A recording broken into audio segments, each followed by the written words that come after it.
अस्सलाम वालेकुम।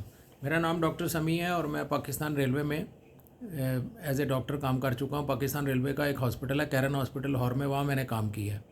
मुझे वहाँ काम करने के बाद रेलवे के अंदरूनी हालात का बहुत इल्म हुआ, क्योंकि बहुत सारे नीचे से लेके ऊपर तक के ऑफिसर रैंक से लेके नीचे पीएन चौकीदार तक, ड्राइवर कंडक्टर, इनके जो जो गार्ड्स होते हैं वो, और जो इनके ड्राइवर हैं, वो सारे लोग मेरे पास बहुत आया करते थे और मुझे तरह तरह की कहानियाँ सुनाया करते थे।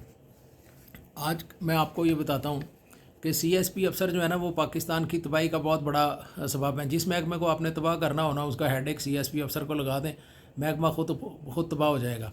इसकी बेहतरीन मिसाल एजुकेशन डिपार्टमेंट, पुलिस, रेवेन्यू, ये पटवारियों का महकमा और ये सारे जितने हैं, ये सब इनकी बेहतरीन जिंदा मिसालें हैं।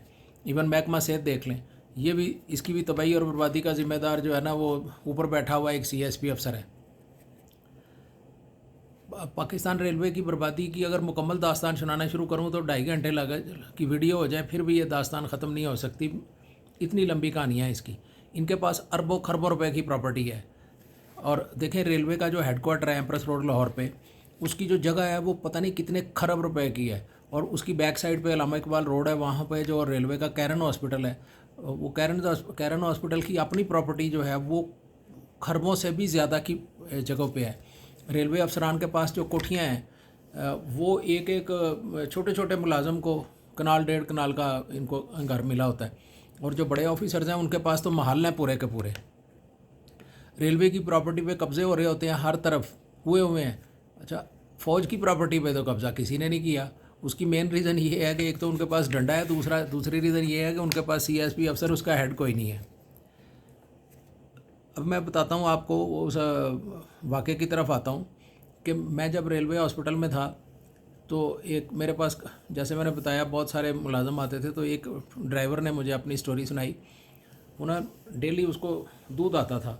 तो मैंने कहा, ये दूध तुम्हें कहाँ से आ जाता है डेली? कहता, जी हमें ना मतलब जो दूध लेके आते हैं ना पीछे हमारी गाड़ियों में, वो हम उनसे दूध लेते हैं। मैंने कहा, तो तुम तो ड्राइवर हो, तुम तो आगे बैठे होते हो, टिकट कलेक्टर या गार्ड या इस तरह के लोग जो हैं, वो अगर दूध उनको मिले तो उसकी तो बात समझ में आती है, तो तुम्हें दूध कैसे मिल जाता है?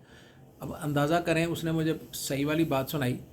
कहता है, जी हमें दूध इस तरह मिलता है कि जब दूध वाली जो वैन होती है, जिस डब्बे में दूध होता है, लेके आते हैं ये लोग, उसको हम क्या करते हैं कि जब ब्रेक लगाते हैं ना किसी स्टेशन पे जाके, जहाँ उन्होंने दूध उतारना होता है, हम उसको, जिधर एग्ज़िट होता है ना रेलवे स्टेशन का, जहाँ से उन्होंने दूध लेके बाहर जाना होता है, हम उससे काफ़ी आगे जाके गाड़ी खड़ी कर देते हैं और उनको दूध उठा उठा के बड़ी दूर से लेके आना पड़ता है। नंबर 1। नंबर 2 कहता है कि हम ये करते हैं कि जब किसी भी स्टेशन पर रास्ते में गाड़ियाँ रोकते हैं ना, तो हम ब्रेक ज़रा झटके वाली लगाते हैं ज़ोर से, और उससे क्या होता है कि उनके बर्तन आपस में टकराते हैं और उनका दूध गिरता है।